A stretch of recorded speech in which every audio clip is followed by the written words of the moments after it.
What are identity challenges in virtual working environments? And how can these be auditable? How to enable trusted business-to-business interactions? These are some questions that our next speaker will touch upon. And with more than 20 years experience in global product management, this speaker is passionate about seamless technology integration. Give a big round of applause for the VP Product Management at Ubisecure, Jellema.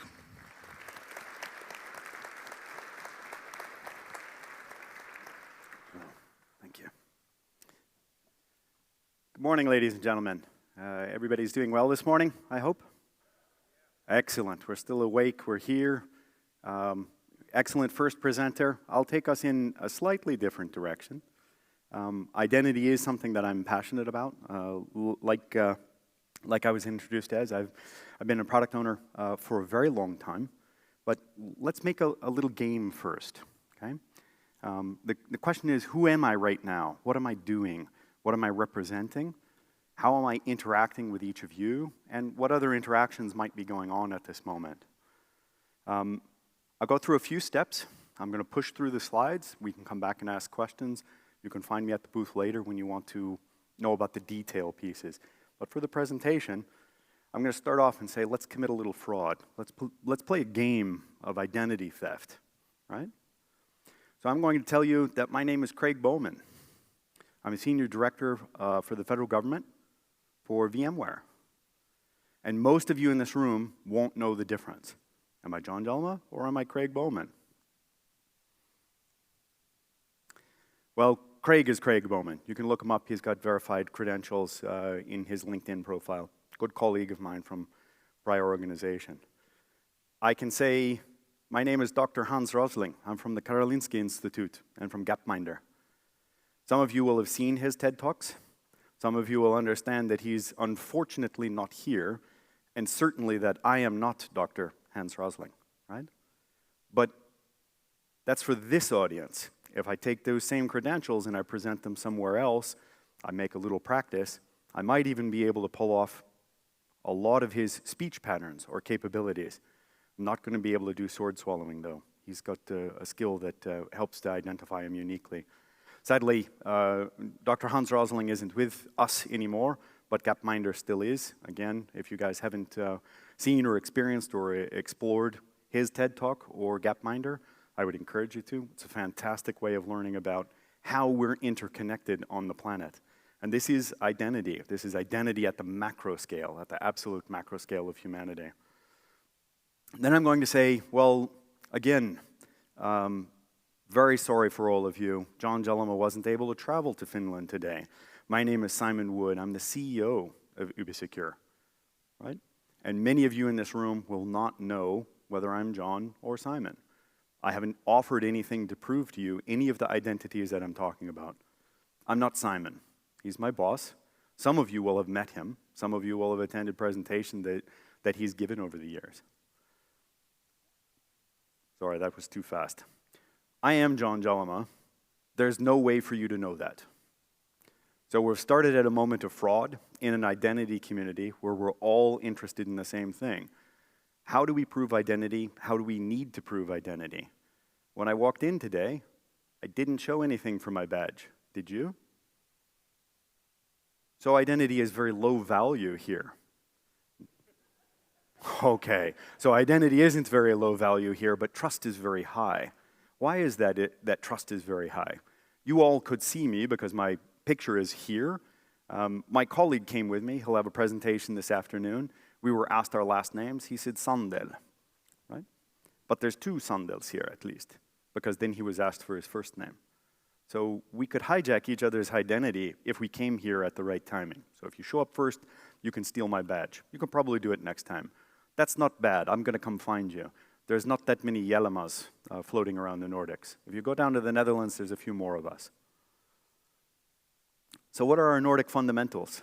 I've been living in Finland for 20 years. So if you would like to speak a little Finnish, puhun huonosti, mutta paremmin kuin sua eka. My Swedish is sadly very, very low. I do apologize deeply for that. In Sweden and Finland, we've had bank ID It's 20 years old now, right? We've gone from having identity on a file to identity on a card. You slide it in as a card reader to prove your identity, and now you've got a mobile platform. And all of the time, you can identify yourself. In Finland, we've got 25 years of identity. So tupas came before. I've spelled it out for you what tupas actually is. It's not needed. No Finn says anything, tunnistuspalvelu. They don't say that, they just say tupas. And that's not used for financial transactions any longer. We use the FTN, the Finnish Trust Network, as an easy method. It calculates both parties in a financial transaction, so it can be fully auditable. It's great, it's excellent. We have got very high security here in the Nordics. So there's no more crime, right? There's no fraud, there's no crime, there's no identity theft here in Finland and Sweden and Finland. Well, that's not right either. In the last 3 years, globally, fraud and theft has gone up threefold. So 48 billion US dollars. That's about 8% of Sweden's GDP. It's tremendous amount of fraud that we're all still facing. And that, I think, is why we're all here today, because there's still a challenge of how to identify and secure transactions, business functions, usage of platforms. If we look, I did a very brief amount of look. I used to participate in my previous company with Verizon on the DBIR, the Data Breach Investigation Report. It's a good read. They do a fine job with it. IBM does a good job with it, of their data breach investigations. There's lots of organizations pointing towards, yep, there's still absolutely a problem. A lot of breaches, 20% come from third-party systems.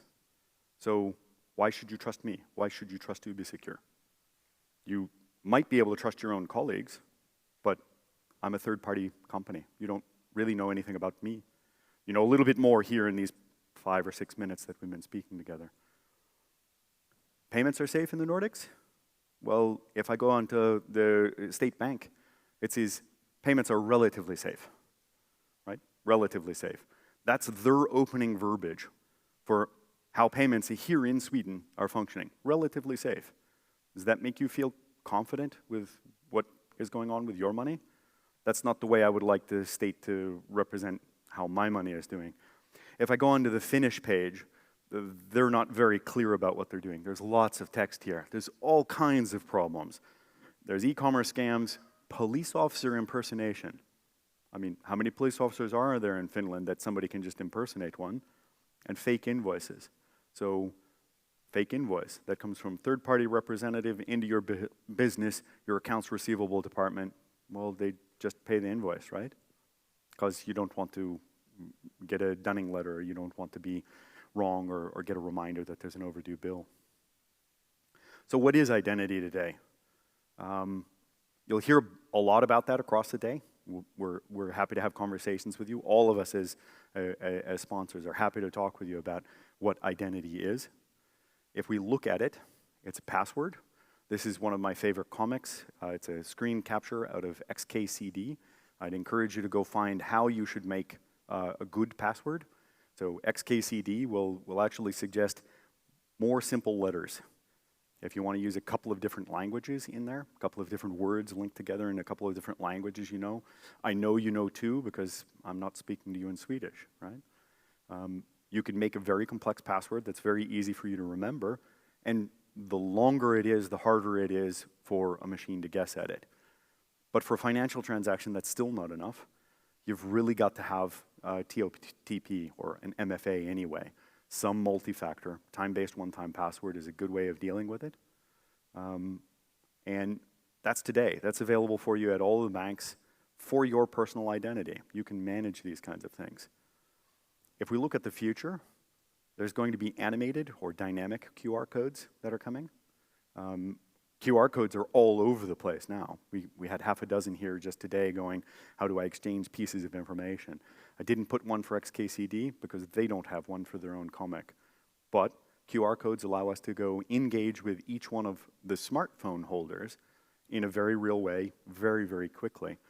Animated QR codes are a way of proving that you're actually looking at the right page, right?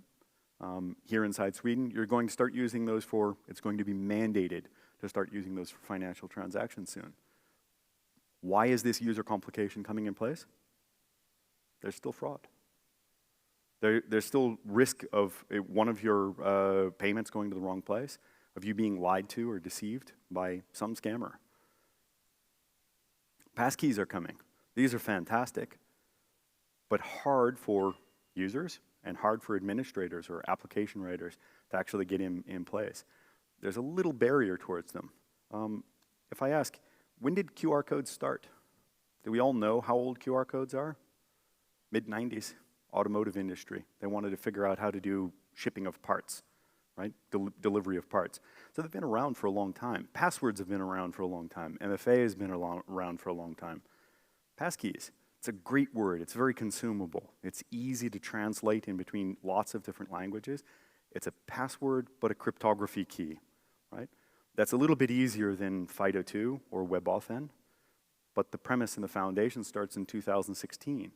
Here we are in 2023, and I'm suggesting most of us in the audience, and we work and live in identity, aren't using passkeys for very much. Some of you are exceptions, but most of us aren't using passkeys for accessing any piece of information. Even though logically we understand passkeys are the most secure method for logging onto a resource. So if a passkey is available, it's going to be more secure than your password and MFA. But we aren't using them. So there's this social barrier. We're resistant to change. We're humans. We have the GAIN digital trust. And again, I'm pushing forward through lots of topics here because I'm going for the point at the completion. The GAIN digital trust launched about 2 years ago. And they came up with the idea that if we take the banks and the e-commerce or the easy resources, Apple, Google, Microsoft, and we merge the two of them, we can make islands of capability, islands of trusted network information. We've got a good podcast. We had a couple of the GAIN Trust people on the Ubisecure Identity podcast, excuse me. If you're curious about where the GAIN Trust initiative is going and how it's being developed, please take a look at the podcast. You can figure out where we're moving to it. Again, global initiative on how to get lots of different organizations and lots of different countries cooperating with each other. And of course, for all of us here inside the European Union, there's EU initiatives. The European Union Digital Identity Wallet is coming very soon for all of us. It's going to be written into directive. Our countries will have a year or so to transpose it into law, and then we'll have this opportunity to hold our driver's license and our key material on our own smartphone in a digital identity wallet, in a secure enclave, and we can retain that as an individual and only give forward the pieces of information that we want to share with a vendor or a bank or a retailer when we want to do this. So there's lots of change that's coming, but is it more secure? And is it doing the things that we need as businesses? Because most of us are here today as businesses or organizations, not as individuals. I'm not that interested in John as the human being. My finances are fairly well secured. My passwords are fairly well protected. I'm sure if one of you is a black hat attacker, you can come and break into one of my accounts. It's not impossible. I've got good passwords, but not completely impenetrable, not setting a challenge. What we are here today, if I look around the room, we're sitting in groups. So we're groups of colleagues that come from companies. We're not operating as individuals. But everything with identity that I've spoken about, whether that's EU, whether that's international, whether that's individual password, whether it's Apple or Microsoft or Google, is about me, the person, not me, the function, right? And I have this kind of function. I've got John as a product owner. And you're engaging with me today not as John Jellema, the individual, but as John Jellema, VP of Product for Ubisecure. How can I represent this to you? How can I represent this function of business? How can you trust what I'm doing as a business when you can't even identify me? There's no credential that I can give you.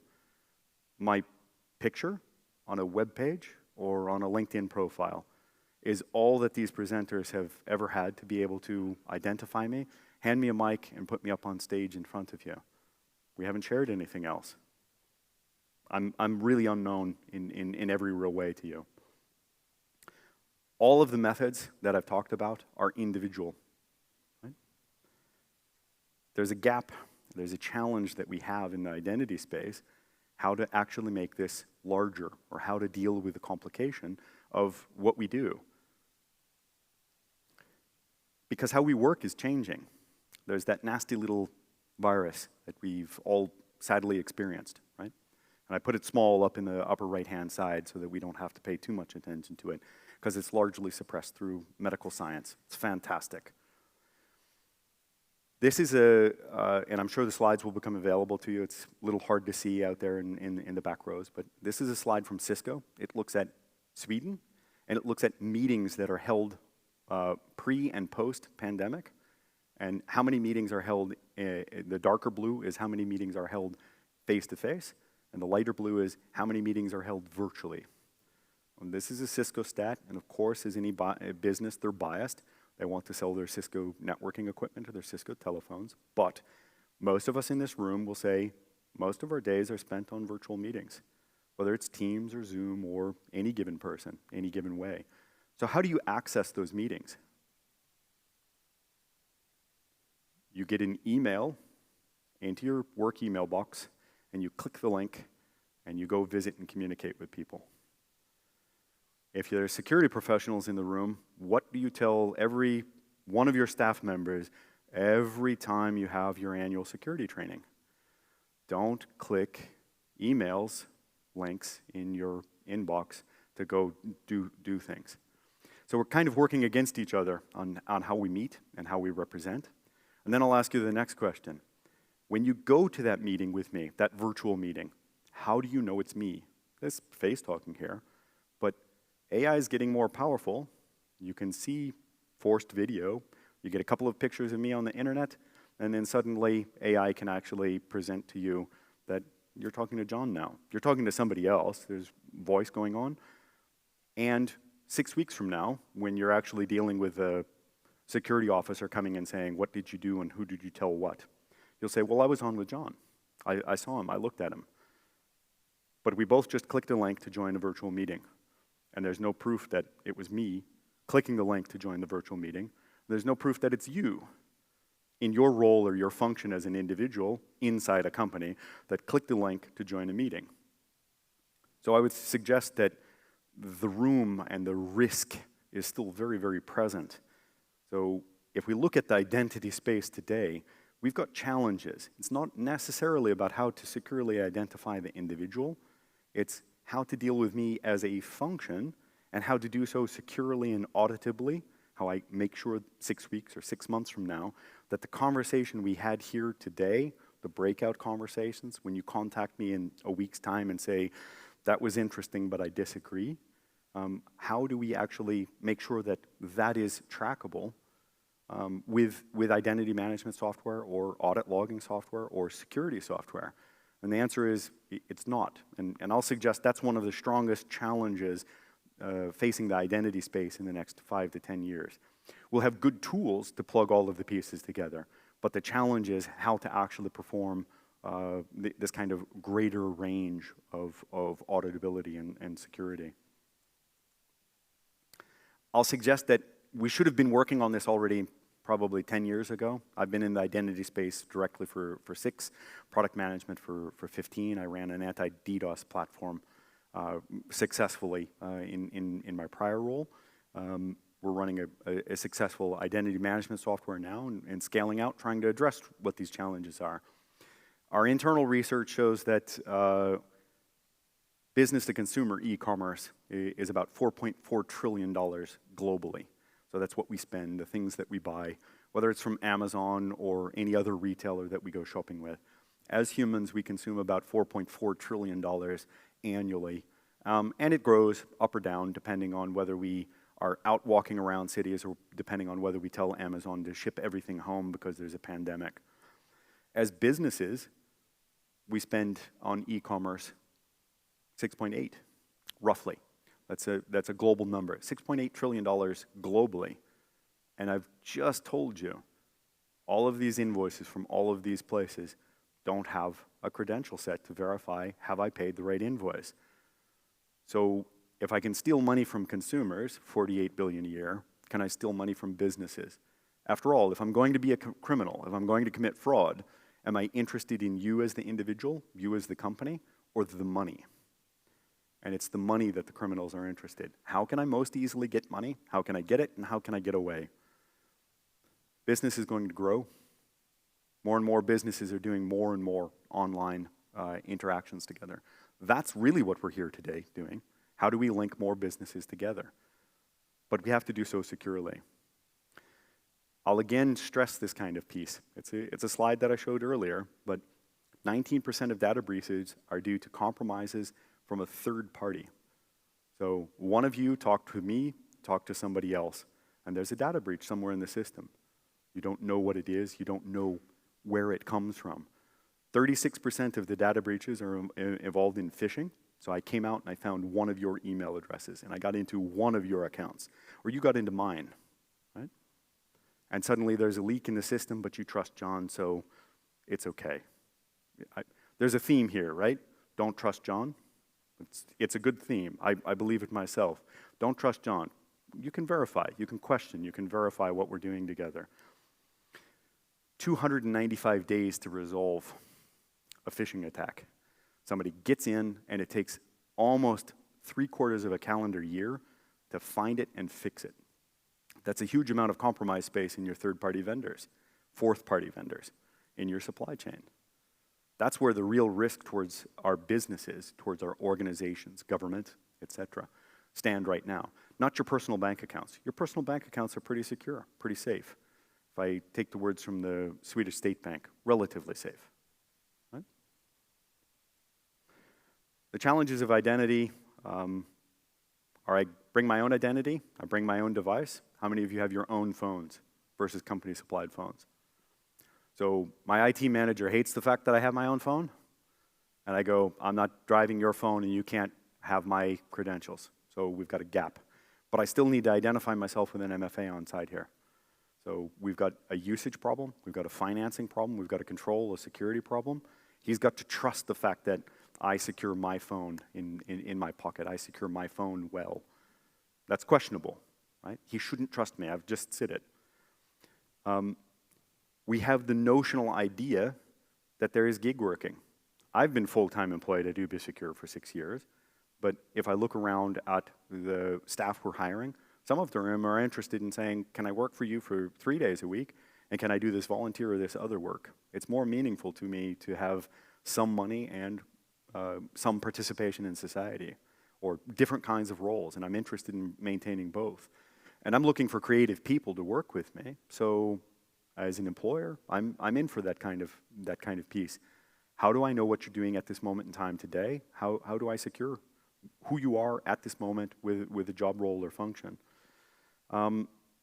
Like every one of the sponsors, we're in this as a commercial organization. We're in it for profitability.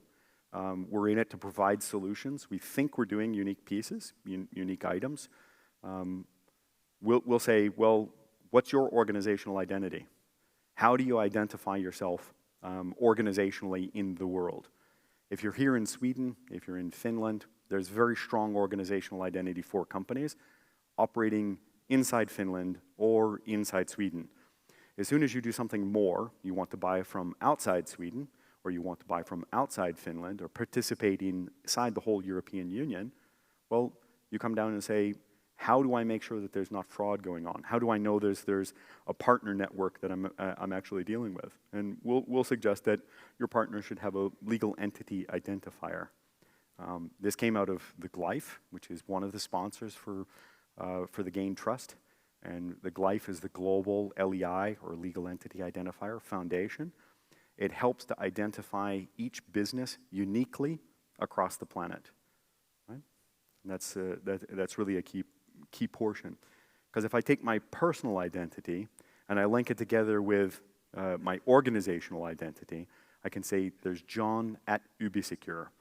And in the future, this will be a very meaningful construct. And I'll be able to say, as I come into this representation and we have online meetings together, that I'm representing Ubisecure at this moment in time. And if I misbehave or if I actually steal your money, Simon will fire me and he will say, those credentials are no longer valid. And those credentials are controlled by our IT organization, not by me as an individual, right? They're not on my phone that I can control. Those are my personal identifiers, my personal identity. But what I'm doing here today is as Ubisecure. So you should be trusting this combination. I'm John, you recognize my face. I'm VP of Product at Ubisecure, so you recognize my function or my capability of participating in a meeting with you, in a conversation, a contract signing with you, in problem resolution with you. Those are very different things than what I do as John, as a human being. When I go home, I pay my mortgage, I look after my kids, and I walk my dog. Those are not relevant to you. You don't care about those. Our goal, our element, our vision of the future as Ubisecure is where I have a highly assured organization and a strongly authenticated human. So I still have this personal identity, but I'm combining the two to say, who am I? What am I doing? And do I have the right to do that at that moment in time? It's a big challenge, and it's the thing I think that is facing this room across the next 5 to 10 years. Thank you very much.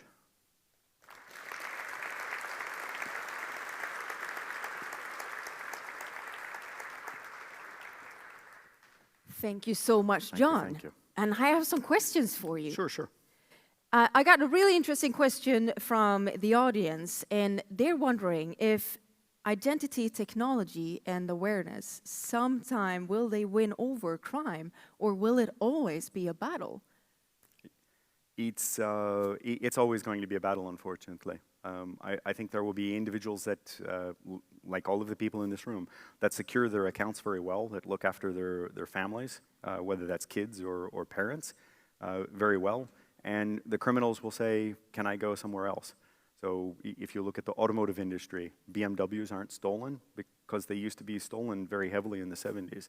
So BMW invested very heavily in key technology to ensure that cars can't be stolen. Does that mean no cars are stolen? Nope. The criminals simply moved over to the next brand. So unfortunately, some people in the world, some humans and organizations in the world will consider crime to be the best way of making money. So it's going to be a challenge. It will continue to be a challenge. But is there, looking at, making a reference to, for example, Sweden's, they have something here in Sweden called nollvisionen when it comes to traffics, Yeah. that they say that we want to have 0 people killed in traffic accidents. Is there anything similar in looking at the frauds? Any vision for that, any numbers? Well, again, if we think about fraud, if we think about banking, I carry a card in my wallet, a card on my phone, and that has a limit on it. It's 50 euros or I think 500 kroner, right? And that first 500 kroner, the bank says, is on you. So they don't care about that crime. And you don't care about that crime because you scan the card. You're happy to have that risk and you carry it around because you don't want to be annoyed and have to put a PIN number in. You don't want to slide the card in. So there's always going to be a certain amount of risk. Human death is a different kind of piece. So having 0 death on road is an excellent goal and an attainable goal. 0 crime, it gets in the way of how much friction is there in my life or my shopping capability, my online shopping capability. The amount of fraud will be reduced on a personal level. And again, I think where the criminals will start targeting is our businesses. It's a larger market. There's more business to business transactions that are happening online, and the attackers will say, you know, look, consumers are relatively safe, so your wallets are relatively safe, your transactions are relatively safe. Great, let's go after your business, because that's easier. The criminals don't really care about you. They don't really care about me. They don't really care about your business. They only care about money, right? They just want the cash. Quicker they can get it and get away, better off they are. So personally, we're going to attain probably close to 0 fraud. Certainly here in the Nordics, as we go to all or full digital transactions, that gets in the way of, well, tourists and people without identity, but those are solvable problems as well. For businesses, it's still the market for picking or hunting or stealing. But looking into the future a bit, you talked about dynamic QR codes. Do you know when they will be rolled out? Of course, the legislation here in Sweden says that you have to have animated QR codes available on May 1st, I believe. So that's May 1st next year. You're going to see values of transactions where it's going to get harder for you to make that transaction or that payment. You'll have to have your smartphone, your bank ID, you'll go to the web page, you'll get a dynamic QR code moving, and you'll have to show that and say, yes, it's me. That means your transaction will be very secure, and it's very hard then to have your kids or your parents led to the wrong page and have their money stolen. That's a use of animated QR codes or quick response codes. Very soon, very soon. What are you, I was sitting next to the stage thinking about this chip where you can put inside the body. Do you think that will be some sort of identity? So we know that you're walking in here. We know that. We just scan you, John. Yeah, I mean, there's an opportunity that some people will go for that. Will states mandate that everybody should do this? Will it be identity by my phone or my watch? I mean, a near-field communication that of a device that we're happy to carry around with us. It's a mixed kind of piece. If you're in the right control environment, sure, it makes sense to have a chip. So if you're on a nuclear submarine and you're not authorized to be at the specific terminal, great, I'm going to put a chip in your hand, and that means you can't use the left and the right rudder control to steer where the ship is. As soon as you leave the ship, I take the chip out and you're on your way. But that's a fairly specific or a fairly very controlled environment. Yeah. In your take, do you think that companies are working too little with these questions? Should they do more? As a consumer, as a business functionary, even outside Ubisecure, I am concerned that we're trying to pay attention to the fire, that is the fraud or the data breach that we're facing now, who is being phished now. We're trying to pay attention to how can I make next quarter's growth, and we're not paying attention to the area or the gap. Again, the user and the organization, coupling those two pieces. I am concerned that we aren't doing it. And how would you tackle that? How would you approach that gap and to make it better? Well, I mean, for example, flying here and standing on a stage as a product owner, I'll speak to all of you and say, this is the challenge I think we have. Instead of attempting to solve the problem and say, haha, I have the magic solution, come pay me money, I'll say to all of us, I think we have a challenge in the security space, and security is a joint endeavor. I'll have an idea with my teams, you'll have an idea with your teams, and we'll come together and say, what's the best possible solution, and solve the problem. So participating actively in forums like this and in open conversations. Yeah, not withholding information, sharing concerns. That's the method to approach or deal with future risks. Beautiful. Thank you so much, John Jellema, ladies and gentlemen. Thank you very much, everyone. Thank you so much.